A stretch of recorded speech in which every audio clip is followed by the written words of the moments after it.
de Santa Marta, Catita. Sí se ve como que estás transmitiendo desde el penal de Santa Marta, Catita.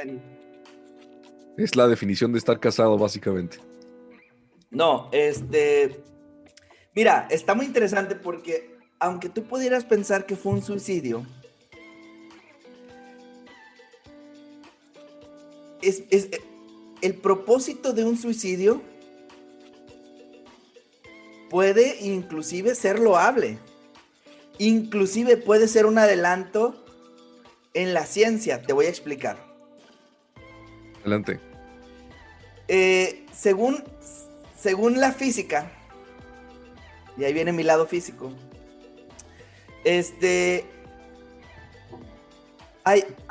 voy a empezar con cosas físicas básicas. Muy bien. Velocidad es igual a distancia sobre tiempo.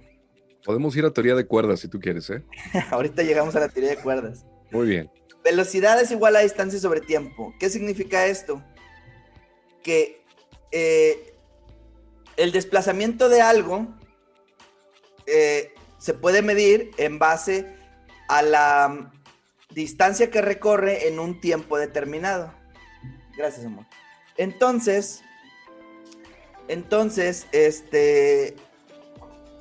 la velocidad de la luz se alcanza, no te quiero decir un dato, pero la velocidad de la luz se alcanza a los 299.792.458 metros en un segundo. Esa es la velocidad de la luz. Casi 300 millones de metros por segundo. Casi. Pero si tú haces una conversión matemática, la distancia entre el tiempo recorrido alcanza... Las teorías de la física dicen que para que un objeto alcance la velocidad de la luz, necesita liberarse de su masa. Y hay muchos argumentos de literatura, pero también de física, que dicen que para que un objeto viaje a la velocidad de la luz, lo que viaja a la velocidad de la luz es la energía. La masa no puede viajar a la velocidad de la luz porque el propio peso de la masa, el volumen de la masa, no lo deja viajar a esa velocidad. Entonces, partiendo de eso, creo firmemente que no había forma de que él viajara si no se deshace de su masa, partiendo de que nosotros somos masa y energía. Es muy, y esas son, inclusive es un pensamiento, y inclusive es un pensamiento que tengo yo de cuando morimos. Siempre he pensado que nosotros somos energía. Es más, siempre he pensado que nosotros somos como una cajita, que cuando morimos no es otra cosa más que se abre esa caja o se revienta esa burbuja y se libera la energía. Cuando nosotros morimos, eso es lo que yo creo que sucede, por eso, y nosotros vamos a formar parte del cosmos. Nuestra energía se libera y anda por el universo. No hay forma de viajar a otros latitudes, universos, dimensiones, etcétera, sin que nos liberemos de la masa. No había forma de que el Principito volviera a su planeta si no se libera de la masa que el propio planeta Tierra te da al ser una parte material del entorno. Ok, Entonces, ya te entendí. Ajá, pero... Y no, sé por qué te agrada. Digo, esta visión también me gusta, de poder intelectualizar un poquito. Y digo un poquito porque hay muchas variantes que todavía no hemos... O sea, de la muerte sabemos lo mismo que cuando éramos cavernícolas a lo que sabemos hoy en día. O sea, no hemos avanzado nada en eso. No sabemos nada. Pero... Porque nadie ha podido regresar. Exacto, así es. Inclusive luego platicaremos de una apuesta que se jugó en mi familia para descifrar ese enigma. el cual uno de los integrantes dijo, si hay algo yo regreso y te aviso, te lo prometo, o sea, si lo firmamos y todo, lo hacemos oficial. De notario. Así es. Pero bueno, el desenlace es muy triste, así que, o sea, no hay desenlace, pues, no hemos recibido el mensaje. Eso no quiere decir que yo no crea que hay algo más allá. Sí. Pero al punto al que iba es que eso habla muy bien de ti, o sea, esta interpretación, porque a pesar de que estás tratando de entender las cosas con los rompecabezas de información que tienes, que se van embonando, que yo hago lo mismo en muchas de las teorías que voy conociendo, y esa es la principal razón del por qué me gusta investigar de distintas religiones, porque creo que cada quien tiene una pieza diferente. Y como que nunca se pusieron de acuerdo para decir, oye, mira, aquí tengo el que embona bien, ¿tú cuál tienes? No, pues yo tengo ¿Las contamos? Exacto, ahí está, ahí aparece la bonita mandala de lo que puede llegar a ser todo.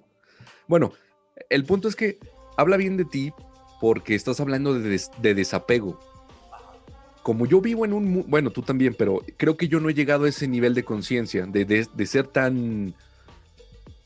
o sea, ensamblar cosas de distintas disciplinas, eso sí, te lo entiendo bien. Pero yo tengo todavía tanto apego a las cosas que necesito un final material. O sea, siento que él está terminando. O sea, no creo... En el universo del Principito, a pesar de que me plantea más universos, no me plantea ese existencialismo. O no existencialismo, porque está dejando de existir. El punto es que necesito yo ese final redondito para sentirme bien con el protagonista. Sí, te entiendo. A nadie le gustó que se muriera Iron Man. Exacto. O sea, a eso voy. Sí, te entiendo. Entonces me dejó un sabor de boca muy... Oye, pero tú eres el héroe, amigo. O sea, tú y yo vivimos aventuras juntos, pasamos por planetas, aprendizajes, y de pronto te vas por la salida fácil. Como que no me gustó. No sé, no me gustó. Sí te entiendo. Y no me malentiendas tú a mí. O sea, yo tampoco sabría qué hacer si se muriera mi mamá, mi esposa, mis hijos. O sea, sin embargo, creo yo que específicamente en el Principito es fácil de hacer ese análisis porque te pone en una perspectiva de una reflexión de qué pasa cuando creces y olvidas. Y como ya estás en un nivel de reflexión de decir, güey, yo crecí y sí es cierto, olvidé qué es ser niño, y ya estás haciendo un análisis de tu vida, no se me hace tan complicado decir, ok, tranquilos adultos, no se están muriendo. Tiene que dejar el plano físico porque si no, no puede viajar. Lo que aprendiste ya como adulto, que velocidad es igual a distancia sobre tiempo, lo que aprendiste ya, que la masa no puede viajar a la velocidad de la luz, pues entonces aplícalo al análisis que estás haciendo y de tu propia existencia, de qué es convertirse en adulto, que te sirva algo de ser adulto, cabrón, y que te sirva de algo de ser adulto y que entiendas que parte de ser niño es creer también eso. Parte de ser niño es también decir, es como adulto, es aprender y es entender y es juntar muchas teorías, pero como niño es ignorar y formular. Entonces, un niño, salvo que haya pasado una experiencia muy traumática, no asimila y formula o no recibe información y formula de forma negativa, solo la formula, como depende de cómo haya sido la experiencia, ¿no? Sí, sin embargo, da juicios de bueno o malo. No da un juicio, al menos hasta cierta edad. Ajá, sí. ¿Por qué? Porque te digo, dependiendo de la experiencia que haya vivido, digo, si estuvo en una zona de guerra, si fue violado, etc., pues dices, pues es no natural que sus juicios de valor sean tan tétricos. Sin embargo, pero un niño que vivía en un ambiente normal, sus juicios de valor van a ser así como que, pues aprendí, me caí, me levanto, aprendí, me caí, me levanto. Y cuando somos adultos ya no queremos aprender y ya no queremos caernos. Grave error. Y ese es un grave error. Pero en el Principito y en el final específicamente, no tiene por qué ser tétrico. O sea, hay mucha gente que dice se suicida, hay mucha gente que dice por qué tenía que morir. A lo mejor ni siquiera hablando del suicidio, solo como de la muerte como tal. Pero si queremos llegar al planeta que queremos llegar, tenemos que dejar de ser quienes éramos. Y en el específico caso del Principito, para viajar a la velocidad de la luz, ¿qué es lo que se necesita para llegar a un planeta distante? Sin morir en el intento, o mejor dicho, sin envejecer en el intento, porque sí puedes llegar, pero sin envejecer en el intento, dices, güey, pues tengo que deshacerme de la masa. Y hay gente el que ve el Principito de una forma trágica porque se deshizo de su masa, porque como adultos sabemos qué significa deshacerse de la masa. Pero si somos fieles creyentes del mundo infantil, pero también fieles creyentes de las teorías científicas, yo les diría, no te preocupes, no murió. Tuvo que deshacerse de la masa para viajar a la velocidad de la luz hacia su planeta. ¿De qué otra forma lo hubiera hecho? Sí pudo haber viajado en el plano físico en el que se encontraba en la novela. Pero hacerlo, repito, significa demasiado tiempo en llegar. Y eso implica envejecer. Fíjate que concuerdo contigo parcialmente, porque ahora me acabas de endulzar el final y eso a mí me encanta. O sea, ya puedo estar más tranquilo con mi existencia. Pero también me doy cuenta que todo mundo parte de juicios personales para poder entender todo, ¿no? Y uno de ellos, para que a mí no me termine de cuadrar el final, es que estoy muy casado con la estructura literaria, a lo mejor no súper clásica, pero sí de inicio, nudo y desenlace. Y entonces hablemos de inicio, es X persona en una realidad normal, y luego nudo, X persona o personas o aspectos, situaciones que de pronto cambian y tienen que enfrentarse a un problema. Y luego el desenlace es resolver ese problema y llegar a la misma realidad. Entonces, cuando tú me dices que ya no llega a la misma realidad, es ahí donde no hago match. Digo, hey, amigo, es que eso no seguía en la estructura. Acabas de acabar con todo de la nada. Entonces, esa es una. Y dos, tengo un principio que sigo mucho budista, que es preserva la vida. Entonces, cuando me dices que se acabó, también generas un conflicto en mí y dices, hey, amigo, aquí luchamos porque todos estemos vivos y en buen estado, ¿sabes? Y de pronto, Exuperi en el final me dice, al carajo lo que tú pienses, yo voy a hacer que una serpiente lo muerda. También me genera conflicto. Pero encuentro, y ahora te voy a decir en qué discrepo. ¿Por qué él sí pudo no envejecer cuando salió de su sitio inicial hasta llegar a las aventuras que conocemos? ¿Por qué no regresó de la misma manera? O sea, es lo que me rompe la lógica de la misma fantasía que estás creando. O sea, la lógica dentro de la fantasía. Porque ya no tenía los globos ni las aves que empujaban. Pues entonces eso es lo que también me molesta un poquito de la actitud en general. ¿Por qué no buscas otra vez esos globos? Es lo que les digo a las personas. ¿Por qué no analizas mejor checa tus recursos? Fíjate cuál es quién. Exacto. Checa tu continuidad de la historia y luego ya vienes y me dices. Amigo, o sea, los dos. No sé si me explico. No, te entiendo perfectamente. Sin embargo, en la literatura de la fantasía, tienes que echar mano de muchos recursos que como adulto le buscas una lógica. Y no solo como adulto, yo te voy a decir algo. La mente científica o la mente que tiene gran afinidad por las matemáticas y por las ciencias exactas, cuando ven una obra de cualquier tipo, desde artística, desde danza, desde pintura, desde una obra cinematográfica, desde una obra literaria, le quieren encontrar un sentido. Y güey, yo conozco obras que no tienen nada de sentido. O sea, no tienen no, o sea, conozco obras que empezaron del final y terminaron en el principio. La otra obra que te decía que te quería recomendar es una obra de un mexicano que se apellida Malpica, que tiene una obra que se llama No nos extrañará el sistema, que yo digo, yo no sé cómo haya escrito el libro, y si alguna vez me escucha, porque creo que lo tengo en Twitter a Malpica, si alguna vez escucha este podcast, yo lo que creo que hizo es que el vato escribió toda la obra y lo dijo random, quito renglones, y entonces, si eres un adulto que tienes una secuencia, que estás buscando que empiece, que tenga un principio, un medio y un final, te vas a volver loco con eso, porque vas leyendo, y luego sé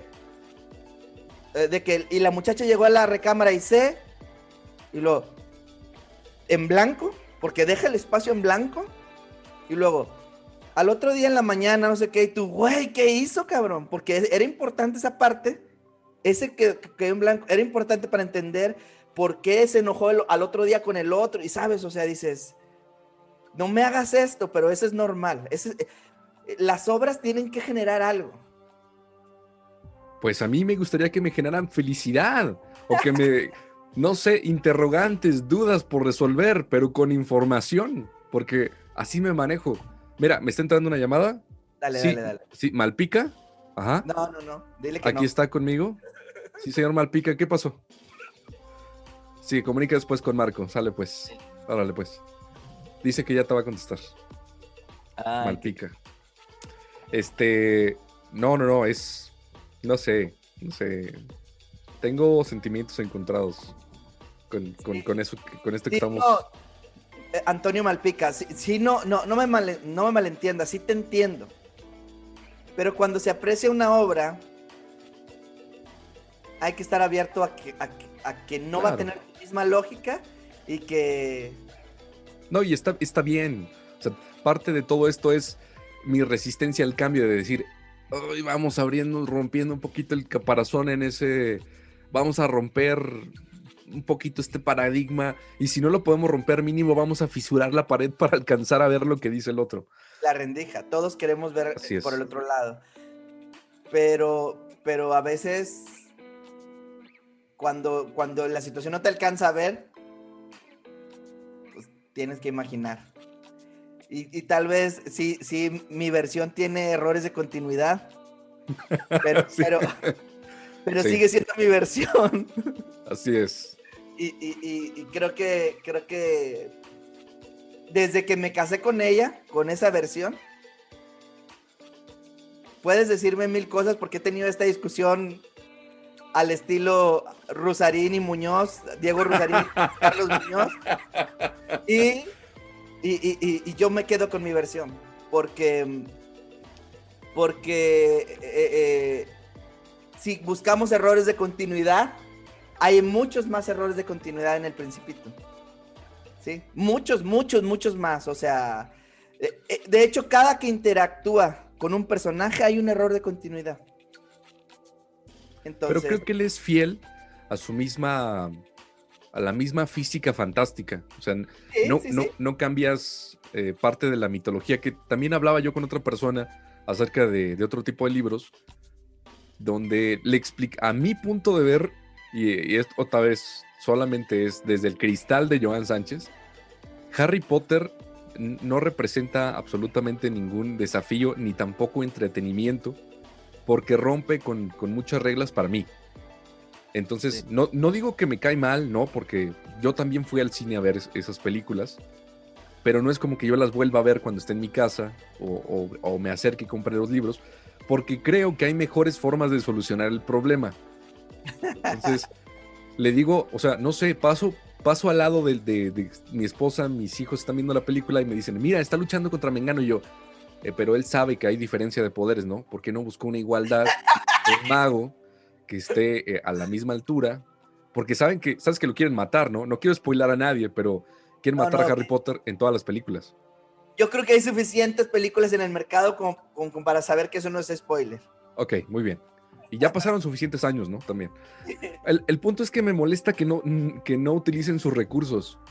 Entonces, digo, amigo, tenías un mago, o sea, de una talla muy buena como para, no sé, podías haberle dicho, ay, amigo, tírame paro. No pasa nada con alzar la mano y decir, no puedo.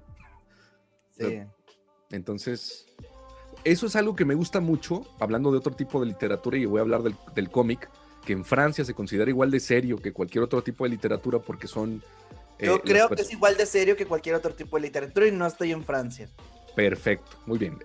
A partir de este punto me agrada, o sea, ya me puedo explayar libre antes de justificar lo que voy a decir.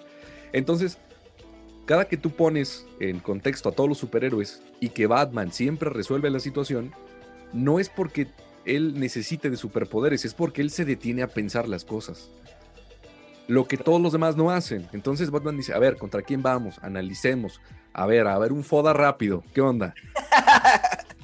Y ya, en el podcast pasado hablé de un foda. Sí te escuché. Estuvo genial. Entonces, me gusta esa estructura, me gusta cómo resuelven. También me gustan ver este tipo de contenido donde atrapan al asesino, y no por morbo, sino me gusta saber cómo se van embonando las piezas intelectuales de los dos jugadores del ajedrez del problema a resolver.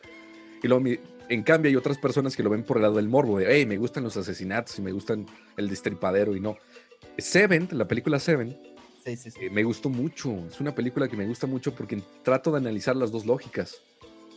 Pero bueno, a lo que iba con esto es que lo que me molesta es que no sigan su misma lógica dentro de la fantasía. Y regresando al tema de Harry Potter, porque me decían, es que lo vas a resolver muy rápido. Es que hay maneras más inteligentes de alargar la trama para ponerlos en crisis y que de pronto todo vuelva a la normalidad. Pero lo que me están proponiendo en pantalla no es creíble. O sea, no se me hace...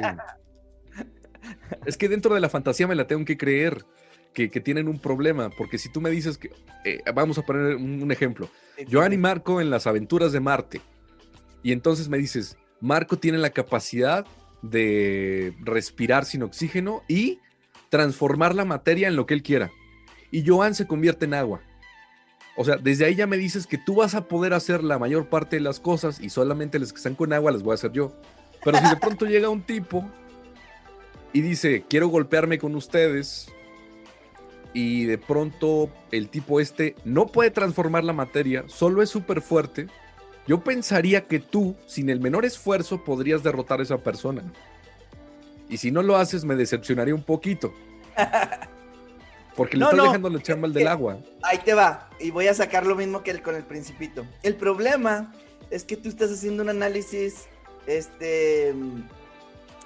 demasiado puntual. Una cosa, y ahí te va para que cambies tu visión. Sí, claro, cuando adelante. leas un cómic. Una cosa es que tú tengas todas las habilidades o todos los superpoderes. Y otra cosa es que sepas usarlos. Te doy un ejemplo. En innumerables ocasiones, Superman, por ejemplo, sí, ha podido hacer todo y ya se lo traen todo madreado y lo que tú quieras, por lo que tú quieras y gustes. No me voy a meter en historias porque... Pues, sí. Pero con su sola visión de rayos ya pudo haber acabado, ¿sabes? Sí. Entonces, pero en ese momento pues no pensó, ¿sabes? O sea, pues es como, o sea, una Batman o una llamadita cualquier Batman. cualquier superhéroe tiene todo para ganar, y eso yo lo traslado al plano personal. Cualquier persona tiene todo para ganar, sí. Sin embargo, el hecho de que tengas las habilidades no significa que sepas cómo usarlas o que sepas en qué momento es adecuado usarlas. Y ahí es donde los superhéroes, y no solo los superhéroes, todas las historias se humanizan. Uh-huh. Ahí es donde entra la humanización de las historias. Y ahí es cuando tú dices, güey, o sea, era lógico esto y esto, sí.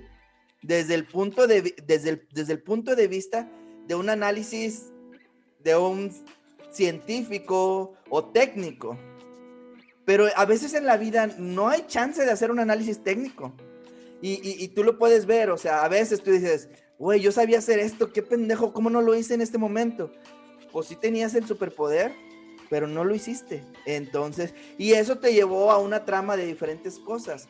Lo mismo pasa en las historias de superhéroes. O sea, Iron Man pudo haber descubierto el viaje en el tiempo desde antes, pero le descubrió hasta en el punto en el que llegó, fue en que necesario. sintió la necesidad apremiante de hacerlo. Así es igual. Entonces, voy a volver un poquito a la historia del Principito. ¿Por qué no lo hizo antes? ¿Por qué no viajó antes? Porque estábamos con el final del Principito, iniciamos esta conversación con el final del Principito, y voy a redondear para cerrar antes de, porque si lo hubiera hecho, no hubiera pasado por todos los planetas que pasó. ¿Sí? Entonces, y tratar de explicarnos por qué no lo hizo, nos lleva otra vez al análisis de, ¿por qué mejor no hizo esto y por qué mejor no hizo lo otro? Ese es desde nuestra lógica. Sin embargo, lo fabuloso del arte, de la literatura y de la cultura, inclusive desde el lado de la ciencia también, que la óptica con la que veamos una obra nos dice más cómo somos personas que la propia obra. Entonces, de acuerdo. el matiz del Principito es exactamente lo mismo. Hay personas que se entristecieron, hay personas que se quedaron, ¿what? O sea, ¿y qué sigue? ¿Y qué esto? De hecho, déjame decirte algo. Y creo que lo comentamos cuando hablamos de la emisión del Principito. El autor desapareció. El autor de la obra no fue encontrado. Y yo quiero pensar que encontró la forma. No, el autor era de la Tierra, pero que encontró la forma de ir al planeta del Principito, al asteroide B612, ¿no? Entonces, sí, me gusta cómo me endulcoraste todo el final, porque yo tenía problemas y los acabas de solucionar. No obstante, yo reescribiré a mi manera la forma en la que el Principito acaba, para después contársela a mis hijos y yo estar con el filtro de que está por la aprobación de un padre responsable. Y entonces les diré que contactó a alguien más que traía unos globos y ¡pum! Regresó. Déjame decirte que en el taller de creación literaria que estoy, que un saludo a Antonio Sonora, que es genial, nos lleva de la mano a hacer análisis de literario, que es brindado por Museo Biblioteca Pape, aquí en Monclova. Luz, excelente ciudad. Nos pidió precisamente eso. Cuando hicimos el análisis del Principito, nos pidió, ¿saben qué? Para la siguiente sesión, cada quien escriba un final alternativo. O sea, claro. a ver, para ti, ¿a dónde te llevaba, no? Y te digo eso porque casi no me gusta hablar de las obras literarias y su película. Pero si tú ves la película del Principito, yo estaba un poquito negado a verla porque yo decía, no quiero que destruyan lo que ya traigo aquí.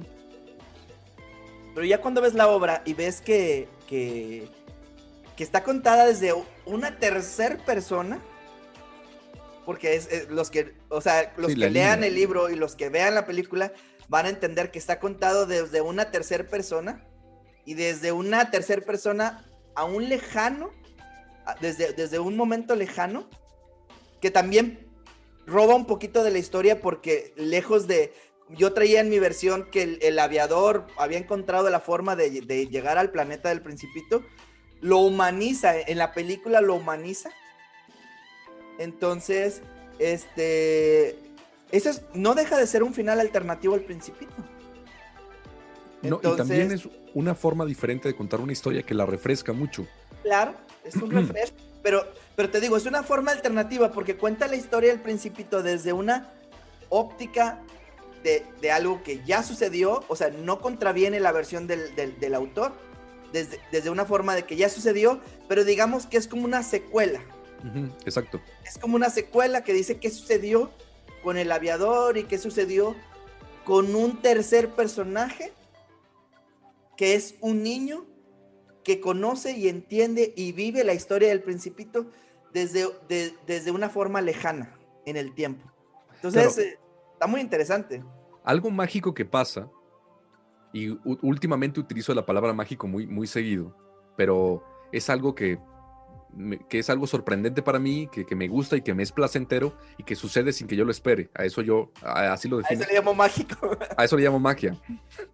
Es cómo se van trenzando la historia de la niña con la historia del Principito. Entonces, solamente complementando lo que tú dices, es tomar ese hecho que ya sucedió con algo nuevo y entonces irlo trenzando.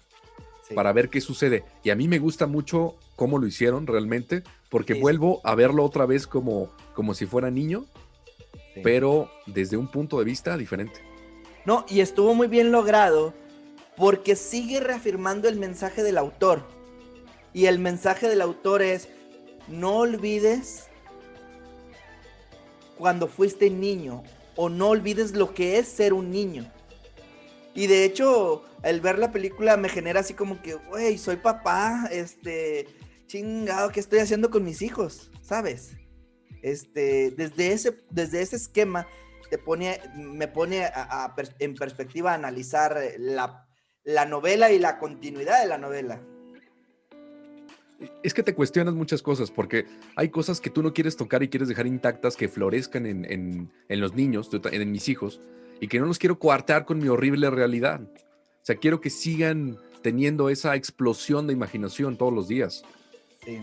Entonces yo no quiero caer en el regaño de, hey, no hagas esto porque bla, bla, bla, cuando a lo mejor él estaba en otro planeta y yo le corté ahí la aventura a la mitad. Sí. Entonces, digo, si está en riesgo su físico, pues sí, claro que lo voy a hacer. Pero a lo mejor nada más es porque es algo que a mí no me gusta que haga. Y entonces ahí tengo conflicto también. Claro, porque es hacerlo a tu forma. Sí. Y no es otra cosa más que recortar ese círculo, recortarlo en un cuadrado que tú quieres que sea un cuadrado. O sea. Sí, porque yo soy de la idea de, yo no quiero que tú seas cuadrado, volviendo a las figuras geométricas, yo no quiero que seas cuadrado porque tu papá no es cuadrado, tu papá es hexagonal, casi circular. Tienes que admirarte a ti mismo para poder hacerlo, ¿no? Claro. Entonces digo, yo soy sorprendente, quiero que tú también seas sorprendente. El punto es que no quiero otro hexágono, quiero una nueva figura. Y a veces me cuesta trabajo no recortar esas partes. Claro. Bueno, eso da para otros podcasts. Sí, quiero concluir esta emisión agradeciéndote, Joan. Siempre es un placer tener estas pláticas. Esta fue Voy Tarde. El día de hoy hablamos sobre la segunda parte del Principito y sobre muchos temas más. Reescribiendo el final del Principito. Reescribiendo el final del Principito. No, tal vez no reescribiendo, pero de alguna forma nos quedamos, antes de comenzar esta emisión estábamos platicando, nos quedamos con la pica de decir, no, al final tuvimos que haber hablado un poquito más de él. Y de hecho, como lo dijimos la ocasión anterior, da para muchos programas más, solo esa obra. Concuerdo. No, al contrario, siempre es un placer estar aquí, es una experiencia muy grata el poder hablar de estos temas, así que encantado cuando gustes. Esto es Voy Tarde, muchas gracias a todos, hasta luego.